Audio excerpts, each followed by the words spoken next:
அடிச்சாலும் தாங்குறேன், வாங்கினதுக்கு அப்புறம் தான் எனக்கு அறிவே வேலை செய்யுன்ற மாதிரி சொல்லக்கூடிய ராசிகளை முதல் ராசி பார்த்தோம் அப்படின்னா, கொடுத்த பணம் திரும்பி கிடைக்கக்கூடிய யோகம் இந்த 2026ஆம் ஆண்டு இருக்கு. அடுத்தவங்க பிரச்சனை தான் அதிகமா மூக்கு நொழிப்பாங்க. அடிச்சாம்பார் அப்பாயின்மெண்ட் ஆர்டர் அப்படின்னு சொல்ற அளவுக்கு யூஎஸ் விசா கிடைக்கிறதுக்கு உண்டான முழு சாத்திய அமைப்புகள் இருக்கு.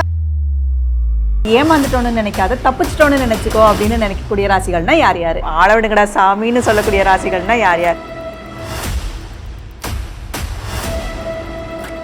இவங்க சும்மா இருந்தாலும் கூட இவங்களை தேடி எல்லா விஷயங்களும் வரும். செஞ்சோற்று கடன் தீர்க்க சேராத இடம் தேடி அப்படின்னு ஒரு பாட்டு பாத்தீங்களா, கர்ணன் படத்துல வர மாதிரி, அந்த மாதிரி எடுத்துக்கலாம்.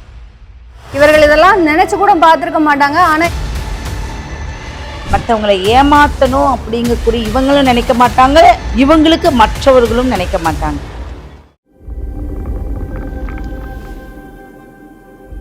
அஸ்ட்ரோ தமிழ் அன்பு நேயர்களுக்கு வணக்கம். ஸோ இன்னைக்கு இந்த சினிமா ஜோதிடம் எபிசோட் 2ல் பங்கேற்க வந்திருக்கும் சிறப்பு ஜோதிடர்களை முதல்ல வரவேற்றலாம். காதல் ஜோதிடர் ஈஸ்வரி அவர்கள், பிரசன்ன ஜோதிடர் டாக்டர் ஜெயம் ஜெயஸ்ரீ அவர்கள், திருவருள் மீனாட்சி வெங்கடேசன் அவர்கள், ஆன்மீக ஜோதிடர் டாக்டர் பூர்ணா அவர்கள். ஈஸ்வரி மேடம், இந்த 2026ல் ஏமாந்துட்டோன்னு நினைக்காத, தப்பிச்சிட்டோன்னு நினைச்சுக்கோ அப்படின்னு நினைக்கக்கூடிய ராசிகள்னா யார் யார்? ஆனா ஒவ்வொரு கொஸ்டினுமே பயங்கர டிஃபிகல்ட்டா கேட்குறீங்க. மக்கள் மத்தியில் எப்படி இருக்க போகுதுன்னு தெரியல, பயத்திலேயே தான் பேசுற மாதிரி இருக்கு. அதாவது பார்த்தீங்கன்னா, எப்பயுமே ஒரு ஏமாற்றம் தான் வாழ்க்கையினுடைய அடுத்த கட்ட நகர்வுன்ற மாதிரி இருக்குல்ல. ஸோ நான் ஏமாந்து எவ்வளோ அடித்தாலும் தாங்குறேன், ஆனால் அடிச்சு வாங்கினதுக்கு அப்புறம் தான் எனக்கு அறிவே வேலை செய்யுன்ற மாதிரி சொல்லக்கூடிய ராசிகளை முதல் ராசி பார்த்தோம் அப்படின்னா துலாம். எவ்வளோ அடித்தாலும் இவன் நல்ல வேண்டாம், இவன் நம்பி ஏமாறான்டா, நீலாம் திருந்தவே மாட்டியா. ஒரு படத்தில் வரும், சொல்லுவாங்க இல்லையா, மதியாத தலைவாசல் மிதியாதேன்னு சொல்லி ஒரு டைலாக் வரும். அதில் பார்த்தீங்கன்னா சூரிய சார் மதியாத வீட்டுக்கு போகாதன்னு சொல்லி திட்டுறாங்கல்ல, பொழிச்சு களி ஊத்துறாங்களே, அப்போ கூட நீங்க திருந்தவே மாட்டியா அப்படின்ற அளவுக்கு எவ்வளோ திட்டினாலும் எவ்வளோ திருந்தாத ஜென்மங்களா இருந்துட்டு இருக்கேன் அப்படின்ற மாதிரி ஒரு பக்கம் கவலைப்பட்டாலும் கூட, இப்படிலாம் பட்டதுனால தான் இன்னைக்கு நான் திருந்துறேன், நாளைக்காவது நல்லா இருப்பேன்ற நம்பிக்கையில் அப்படிங்கிற மாதிரி ஒரு நிலைகள் இருக்கும். அதாவது ஏமாந்துட்டோம்னு நினைக்காதீங்க, இன்னைக்கு ஏமாந்தோம் ஓகே, நாளைக்கு நம்ம வாழ்க்கை நல்லா இருக்குன்ற நம்பிக்கையில் நடந்ததுன்றதை நினச்சிக்கோங்க. சரி, கவனமா இருங்க. சொந்தக்காரங்க மத்தியில் கொஞ்சமாவது மான மரியாதை வேணுங்க, கொஞ்சம் கவனமா இருங்க. அதாவது அடுத்ததாக பார்த்தோம் அப்படின்னா, ஏமாந்தது ஒரு பக்கம் நன்மைக்கு தான்ப்பா. இல்லை நான் ஏமாறலன்னு வச்சுக்கேன், இன்றைக்கி நான் இந்த அளவுக்கு உயர்ந்திருக்க மாட்டேன்னு சொல்லக்கூடிய அமைப்பில் ஒரு மாற்றத்தை பார்க்க போகிறாங்கன்னு சொல்லலாம். ஏன்னா இவங்களுக்கு இந்த வருஷத்தில் நிறைய பேருக்கு ஒரு வளர்ச்சியை நோக்கின பாதையை இவங்க வழிகாட்டியிருப்பாங்க. லாஸ்ட்டில் இவங்க ஏமாந்த மாதிரியான சூழ்நிலை அமைக்கும். அந்த சூழ்நிலை என்ன பண்ணுன்னா இவங்களுக்கு பாடமாக இருக்கும். இதுக்கு எடுத்துக்காட்டுக்கு எடுத்துட்டோம் அப்படின்னா, அந்த அண்ணாமலை படத்தில் கூட இருந்த ஃப்ரெண்டுக்காக எல்லாத்தையும் அவர் தான் உலகமேன்ற அளவுக்கு இருப்பார். அவர் தூக்கி எறியப்படும் போது தான், நான் யார் தெரியுமா, முன்னாடி நான் வளர்ந்து ஒரு நாள் நிற்பேன் பாரு அப்படின்ற மாதிரியான உத்வேகம் எடுக்கக்கூடிய காலகட்டமாக இருக்கும். ஸோ ஏமாத்துட்டோம்னு நினைக்காதீங்க, அந்த ஏமாற்றம் தான் உங்களோட வாழ்க்கையில் மிகப்பெரிய வளர்ச்சி கொடுக்க போகுது. 2026ல் உங்களோட பிளானிங்லாம் பயங்கரமாக போட்டு வச்சுக்கோங்க. Wait and C. 2027க்கு நான் வரும்போது வேற மாதிரி வருவேன் அப்படிங்கிற ஒரு நிலையை காட்டக்கூடிய தன்மை வரும். அடுத்ததாக பார்த்தோம் அப்படின்னா கன்னி. செஞ்சோற்று கடன் தீர்க்க சேராத இடம் தேடி அப்படின்னு ஒரு பாட்டு பார்த்தீங்களா, கர்ணன் படத்தில் வர மாதிரி, அந்த மாதிரி எடுத்துக்கலாம். எவ்வளோதான் நம்மளும் செஞ்சுட்டு நம்ம நன்றியுணர்வோடு இருக்கேன்ற பேரில் செஞ்சுட்டு அவங்ககிட்ட நல்லா வாங்கி கட்டிட்டு அப்புறமா எனக்கு அறிவு வந்துச்சு, லேட்டாக புரிஞ்சுது இவங்கெல்லாம் என் கூட இருக்கவங்களாம் துரோகின்ற மாதிரி, என்னதான் கொடுத்தாலும் நம்ம நல்லவன்ற பேரை மட்டும் வாங்கவே முடியாதுப்பா அப்படிங்கிற நிலையை உணரக்கூடிய நிலைகள் வந்திருக்கும். ஸோ இந்த ஏமாற்றம் பண்ணுறது என்னென்னா, உறவுகள்லாம் இவ்வளோ உண்மையான முகங்கள் உங்களுக்கு வெளிச்சமாக இருக்குன்றதை உங்களுக்கு தெரியக்கூடிய காலகட்டம். ஸோ அதை நினச்சி வருத்தப்படாதீங்க. ஏமாறலைங்க, ஏமாற்றத்தை பார்த்ததுனால நீங்கள் உயர போகிறீங்கன்றதுக்கான அர்த்தம். அடுத்ததாக பார்த்தோம் அப்படின்னா மிதுன ராசி அதிபுத்திசாலி. நான் அறிவாளி தான்ப்பா, எனக்கா அட்வைஸ் பண்ணாலே பிடிக்காது, நான் எல்லாத்துக்கும் பிளான் போட்டு கொடுக்குறேன், லாஸ்ட்டில் என் பிளான் எங்கேயாவது தோக்குமா அப்படின்னு இருந்தவங்களுக்கு தான். அதாவது ஒரு வடிவேல் சார் ஒரு படத்தில் சொல்லுவார், நான் நல்லவன் தான், நான் நம்பிக்கையாக இருக்கேன்ற மாதிரி தான் இருக்கேன், ஆனால் என்னை மட்டும் ஏன்னா தேடி எல்லாரும் ஏமாத்துறாங்கன்ற மாதிரி ஒரு டைலாக் சொல்லுவார்ல, அது மாதிரி நான் அட்வைஸ் எல்லாருக்கும் கரெக்டாக கொடுக்குறேன், கரெக்டாக என் லைஃப்பில் நான் தோற்று போகிறேனே அப்படின்ற மாதிரி ஒரு நிலை இருக்கும். ஏன்னா உங்களை ஏமாற்றி தான் மற்றவங்கெல்லாம் மேலே வருவாங்க. அதனால் நீங்கள் கவனமாக இருக்க வேண்டிய காலகட்டம் 2026ல். ஸோ நல்லவன் யார் கெட்டவன் கவலைப்படாதீங்க, ஏமாத்தினவன் முன்னாடி நீங்கள் ஏமாற மாட்டீங்க. அது ஏமாற்றமாக இருந்தால் கூட நாளைக்கு உங்களுக்கு முன்னேற்ற பாதைக்கான ஒரு வழியாக எடுத்துக்கோங்க, வாழ்க்கை ரொம்ப வளமாகும். ஜெயஸ்ரீ மேடம், இந்த 2026ல் கொடுத்த பணம் திரும்ப வரும் ராசிகள்னா யார் யார்? கொடுத்த பணம் திரும்ப கிடைக்கக்கூடிய ஒரு ராசிகள் என்ன அப்படின்னு ஒரு கேள்வி கேட்டாங்க. அதில் பார்த்திங்கன்னா ரிஷப ராசி முதலிடத்தில் இருக்குது. இந்த ரிஷப ராசிக்கு கொடுத்த பணம் திரும்பி கிடைக்கக்கூடிய யோகம் இந்த 2026ஆம் ஆண்டு இருக்குது. ஏன் அப்படின்னா தனஸ்தானாதிபதி இவங்க, குரு பகவான் இவங்களுக்கு 2லே இருக்கார். ஏதாவது ஒரு பணம் வந்துடும். இவங்க லட்சமாக ஏதாவது கடன் கொடுத்துருந்தாலும் கொஞ்சம் கொஞ்சமாவது அவங்க கிட்ட இருந்து திரும்பி கிடைக்கக்கூடிய ஒரு யோகம் இந்த ரிஷபராசிக்கு உண்டு. அதுலேயும் பார்த்தீங்கன்னா இந்த சனி பகவானின் அமைப்பும் ராகு பகவானின் அமைப்பின் மூலியமாக தான் இவங்களுக்கு இந்த 2026ஆம் ஆண்டு ஒரு அற்புதமாக அப்பாடா நான் தப்பிச்சேன்ப்பா இதுவாவது எனக்கு கிடைச்சிதே அப்படின்னு பெருமூச்சு விடக்கூடிய ஒரு அமைப்பை இவங்களுக்கு உண்டு பண்ணும். அடுத்தது கடகம். கடகம் எப்போவுமே ஒரு நல்ல எண்ணம் தான். அது மற்றவங்களை ஏமாற்றணும் அப்படிங்கக்கூடிய இவங்களும் நினைக்க மாட்டாங்க, இவங்களுக்கு மற்றவர்களும் நினைக்க மாட்டாங்க. புரியுதுங்களா? அப்போ இந்த கடகத்துக்கு ஒரு அதிர்ஷ்டம் என்ன அப்படின்னா, என்னைக்கோ கொடுத்துருப்பாங்க, அவங்க நிறைய விஷயங்கள் பரிமாறி இருப்பாங்க கிடைக்கணும், ஆனால் அவங்கள ஏமாற்றி தான் போயிருப்பாங்க. அதையும் மீறி இந்த வருஷம் புத்தாண்டு, இந்த வருஷம் அப்போ பார்த்தீங்கன்னா 2026ஆம் ஆண்டு ஏதோ ஒரு விதத்தில் இவங்களுக்கு பணம் கிடைக்கக்கூடிய யோகம் உண்டு.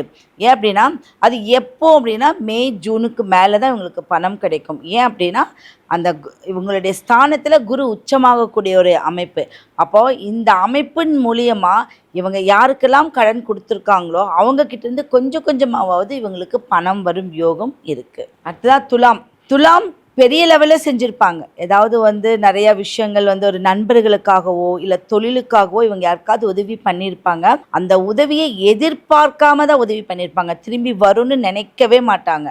ஆனால் இப்போ பார்த்தீங்கன்னா இவங்களுக்கு ஒரு பிப்ரவரி மார்ச்சுக்கு மேலே இவங்க செய்த உதவி இவங்களுக்கு திரும்பி வரும். சொல்லுவாங்கள்ல நன்றி கடன் அப்படின்னு சொல்லுவாங்க. இவங்க அதை எதிர்பார்த்துருக்கவே மாட்டாங்க. அந்த நன்றி கடன் மூலியமாக இவங்களுக்கு ஒரு உதவிகள் கண்டிப்பாக நிச்சயமாக இந்த 2026ஆம் ஆண்டு இவங்களுக்கு ஒரு பிப்ரவரி மார்ச்சுக்கு மேலே ஒரு பணம் வரக்கு வாய்ப்பு இருக்குது. அது இவங்க செய்த உதவி தான் பணமாக மாறுமே ஒழிய இவங்க கொடுத்த கடன் அந்த இது மாறாது. செய்த உதவிகள் இவங்களுக்கு அற்புதமாக கிடைக்கும். மகரம். இந்த மகர ராசிக்கு பார்த்திங்கன்னா குருவோடைய பார்வை அப்படிங்கிறது இப்போ இருக்கக்கூடிய அமைப்பில் பார்வை இல்லைனாலும் கடகத்துக்கு வரும்போது பார்வை உண்டு. அப்போ அந்த பார்வையின் மூலியமாக இவங்களுக்கு குரு பலம் அதிகம். மகரத்துக்குடைய அமைப்பு குரு சனி பகவான் குரு வீட்டில் இருக்கார். அப்போ இவங்களுக்கு நண்பர்களுக்காக உதவி செய்வா. மகரம்ங்கிறது 10 ஒரு அந்த தொழில் செஞ்சிரு, இந்த தொழிலில் நான் ஒரு சின்ன முதலீடு போடுறேன், நீ பெரிய ஆள் ஆகிட்டு உனக்கு நல்லா இரு, எனக்கு நீ கொடுக்காட்டி கூட பரவாயில்லன்னு சொல்லியிருப்பாங்க. ஆனால் இவங்க செய்த ஒரு பலம் அவங்க ஒரு பெரிய தொழில் அதிபராக மாறி நீ அன்னைக்கு செய்த சின்ன உதவி எனக்கு பெரிய லெவலில் மாறிடுச்சு அப்படின்னு அவங்க மூலியமாக இவங்களுக்கு ஒரு நல்ல விஷயங்கள் கிடைக்கும். அவங்க மூலியமாக இவங்களுக்கு ஒரு பெரும் பணம் வரக்கூடிய வாய்ப்பு இருக்குது. பெரும் பணம் மட்டும் இல்லாமல் ஒரு கிஃப்ட்டு, ஒரு லேண்டு, இந்த லேண்டை நீ வச்சுக்கப்பா, இதை வச்சு நீ ஏதாவது ஒரு பண்ணு, என்னால் இந்த உதவி உனக்கு செய்ய முடியும்னு ஒரு கண்டிப்பாக ஒரு அனுபவிக்கக்கூடிய ஒரு ஜாக்பாட் அடிக்கக்கூடிய ஒரு ராசி மகரம். மீனாட்சி மேடம், இந்த 2026ல் யாரெல்லாம் ஆளவிடுங்கடா சாமின்னு சொல்லக்கூடிய ராசிகள்னா யார் யார்? 2026ல் ராசி மிதுனங்க. இவங்க எப்போவுமே தாம் பிரச்சனையை விட அடுத்தவங்க பிரச்சனை தான் அதிகமாக மூக்கு நொழிப்பாங்க. ஏன்னா கம்யூனிகேஷன்ஸ், இவங்க சும்மா இருந்தாலும் கூட இவங்களை தேடி எல்லா விஷயங்களும் வருங்க. சரிங்களா? அப்போ இவங்க என்ன பண்ணணும்னு கேட்டிங்கன்னா தலையீடு பண்ணக்கூடாது.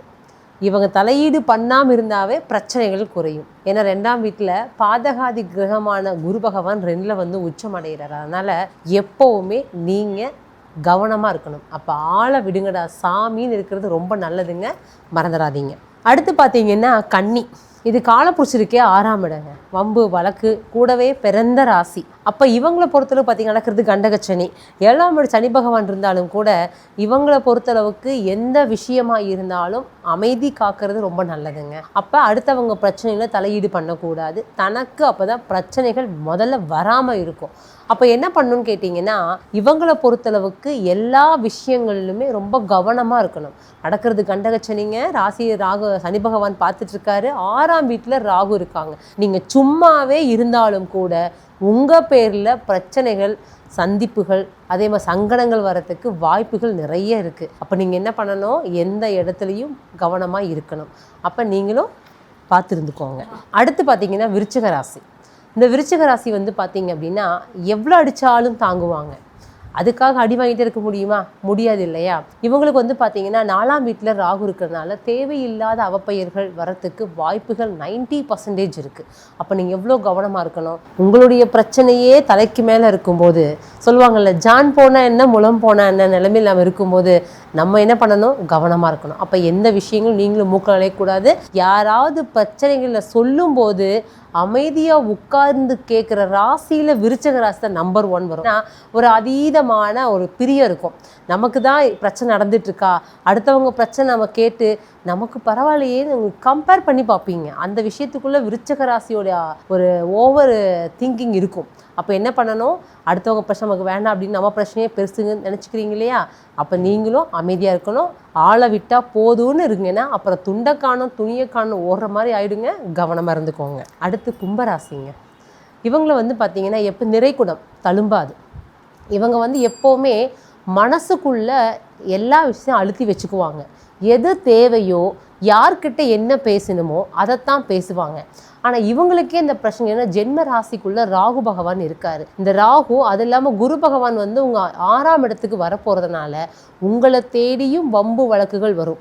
அப்போ என்னங்க, நான் ஃபஸ்ட்டு சொன்ன மாதிரி தான், பணம் காசு கொடுக்கல் வாங்கல் கவனமாக இருக்கிற மாதிரியே அடுத்தவங்க பிரச்சனைகளுக்கும் அடுத்தவங்களுடைய தீர்வுகளுக்கும் நீங்கள் போய் நல்லது சொன்னாலும் நல்லது செஞ்சாலும் கெட்ட பேர் வந்துடும். அப்போ ஒரு பிரச்சனை ஒரு பஞ்சாயத்து வருது அப்படின்னா நீங்கள் என்ன பண்ணணும், அந்த இடத்துல நான் இல்லவே இல்லைன்னு நீங்கள் நழுவுறது ரொம்ப நல்ல விஷயம். எல்லாருக்கும் பிரச்சனைனா என்ன தேடி வரீங்க, ஆனால் எனக்கு ஒரு பிரச்சனைனா நான் யாரை தேடி போகிறதுன்னு டைலாக் நினச்சிக்கோங்க.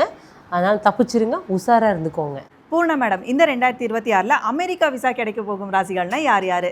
கண்டிப்பாக ஒரு மகிழ்ச்சியான செய்தி இது எல்லாருக்குமே. இந்த ராசி என்பர்களுக்கு 2026 பார்த்தீங்கன்னா மிதுன ராசி என்பர்கள் அடிச்சாம்பார் அப்பாயின்மெண்ட் ஆர்டர் அப்படின்னு சொல்கிற அளவுக்கு 2 வருஷமாக விசாக்கு ட்ரை பண்ணிட்டு இருக்கிறீங்க. 2026 இந்த மிதுன ராசி என்பர்களுக்கு யூஎஸ் விசா கிடைக்கிறதுக்கு உண்டான முழு சாத்திய அமைப்புகள் இருக்குது. அதுலேயும் நிறைய பேருக்கு பார்த்திங்கன்னா ஃபேமிலியோடு போகிறதுக்கு உண்டான ஒரு அமைப்பு. கடந்த காலத்தில் நீங்கள் மட்டும் அங்கே இருந்திருக்கலாம், இப்போது ஃபேமிலியை கூட்டிகிட்டு வரக்கூடிய ஒரு அமைப்பும், அவங்களுக்கு விசா கிடச்சிருக்காம திண்டாடி இருக்கலாம். இந்த மாதிரியான சில பிரச்சனைகள்லிருந்து வெளியில் வரக்கூடிய ஒரு தருணம் தான் இந்த மிதுன ராசி என்பர்கள் விசா சம்பந்தப்பட்ட பிரச்சனைகள்லிருந்து நீங்கக்கூடிய ஒரு வருடமாக தான் இருக்க போகுது. அடுத்து கன்னி ராசி என்பர்கள். இந்த கன்னி ராசி என்பர்களுக்கு ஒரு நீண்ட நாள் கனவுன்னே சொல்லலாம். இந்த யூஎஸ் விசாவை பொறுத்த மட்டுக்கும் இந்த கன்னி ராசி என்பர்களுக்கு இந்த ஜெயிலர் படத்தில் அவர் வில்லன் சொல்வார்ல, என்னுடைய நீண்டகால டார்கெட்டே அதுதான், ஒரு பொருள் மேலே ஆசை, அது நீண்டகால டார்கெட்டும் அதுதான். அந்த மாதிரியாக இந்த கன்னி ராசி என்பர்களுக்கு இந்த யூஎஸ்க்கு போய் வேலை செய்யணும் அப்படின்ற ஒரு கனவு இருக்குது, ஒரு ட்ரீம். அது இந்த 2026 அந்த யூஎஸ் விசா கிடைக்கிறதுனால அந்த கனவு நினைவாகிறதுக்கு உண்டான ஒரு தருணமாக தான் இருக்க போகுது. அடுத்து தனுசு ராசி அன்பர்கள். இந்த தனுசு ராசி அன்பர்களுக்கு பெரிய அளவுக்கு ஆசையெல்லாம் கிடையாதுங்க. எங்கே இருந்தாலும் அப்படியே ஒரு நாடோடியாக வாழக்கூடியவர்கள். அப்படி இருக்கக்கூடிய ராசி அன்பர்களுக்கு இந்த 2026 உங்களுக்கு திடீர்னு விஜய் டிவிலேருந்து ஒரு சூப்பர் சிங்கர் அழைப்பு வந்தால் எப்படி இருக்கும், திடீர்னு ஒரு பிக் பாஸ்லேருந்து ஒரு அழைப்பு வந்தால் எப்படி இருக்கும், அந்த மாதிரியான பேரதிர்ச்சி இதெல்லாம் இவர்கள் இதெல்லாம் நினச்சி கூட பார்த்துருக்க மாட்டாங்க. ஆனால் 2026 யூஎஸ்லேருந்து இவர்களுக்கு விசா அப்ளிகேஷன் கிராண்ட் ஆகுறது, அங்கேருந்து ஸ்பான்சர்ஷிப் கிடைக்கிறது, இதெல்லாமே இவர்களுக்கு ஒரு முக்கியமான ஒரு தருணமாக. அந்த ராசி அதிபதி ஒரு 3 மாதம் 8ஆம் இடத்துல சஞ்சரிக்க போகிறார் இல்லையா, அதெல்லாம் இந்த டயத்தில் மிகவும் சாதகமாக, அதாவது ஒரு கெட்டது நடந்தாலும் அந்த கெட்டதுலேயும் ஒரு நல்லதை சம்பாதிக்கக்கூடிய ஒரு வருடம் இந்த தனுசு ராசி என்பர்களுக்கு இந்த 2026. அடுத்து மீன ராசி என்பர்கள். இந்த மீன ராசி என்பர்களுக்கு பார்த்திங்கன்னா வாய் பேசியே வீணாக போனவங்கன்னா இந்த மீன ராசி என்பர்கள் தான். இந்த மீன ராசி என்பர்கள் இந்த காலகட்டம் பார்த்திங்கன்னா 2026 இவர்களுக்கு யூஎஸ் சம்மந்தப்பட்ட அங்கே இருக்கக்கூடிய விசா கிடச்சி அங்கே வியாபாரம் செய்கிறதுக்கு உண்டான ஒரு தருணம். அங்கே பிஸ்னஸ் இவங்கெல்லாம் வேலைக்கு போகிறதுக்கெலாம் ஆசைப்பட மாட்டாங்க. நம்ம மீன ராசி என்பர்கள் எங்கே போனாலும் பிஸ்னஸ் செஞ்சு பொழைச்சிக்கணும் அப்படின்ற மாதிரியான ஒரு அமைப்பு இருக்கும். அங்கே போய் உங்களுக்கு பிஸ்னஸ் சம்மந்தப்பட்ட விசா கூட கிடைக்கிறதுக்கு உண்டான ஒரு அமைப்பு. அதை வச்சு நீங்கள் அங்கே ஒரு உயர்ந்த ஒரு இடத்தை அடைவதற்குண்டான ஒரு தருணத்தை இந்த 7.5 சனி இவர்களுக்கு முழுமையாக கொடுக்கக்கூடிய ஒரு வருடமாக தான் இருக்க போது. இந்த 4 ராசி அன்பர்களும் இந்த 2026 ஒரு பேரதிர்ச்சியிலையும் ஒரு மகிழ்ச்சிகரமான ஒரு வாழ்க்கையை அடையக்கூடிய ஒரு வருடமாக இருக்கும். ரொம்பவே இன்ட்ரெஸ்டிங்காக இந்த சினிமா ஜோதிடம் எபிசோட் 2 இருந்தது. இதே மாதிரி இன்ட்ரெஸ்டிங்காக அடுத்தடுத்த பதிவுகள் பார்க்க நம்ம அஸ்ட்ரோ தமிழா சேனலை ஃபாலோ பண்ணிக்கோங்க. ஸோ இதே மாதிரி அடுத்த சினிமா ஜோதிடம் எபிசோடில் என்ன மாதிரியான சினிமா டயலாக்ஸாக கொஷன்ஸாக கேட்கலாம் அப்படிங்கிறத கமெண்ட் பாக்ஸில் கமெண்ட் பண்ணுங்கள்.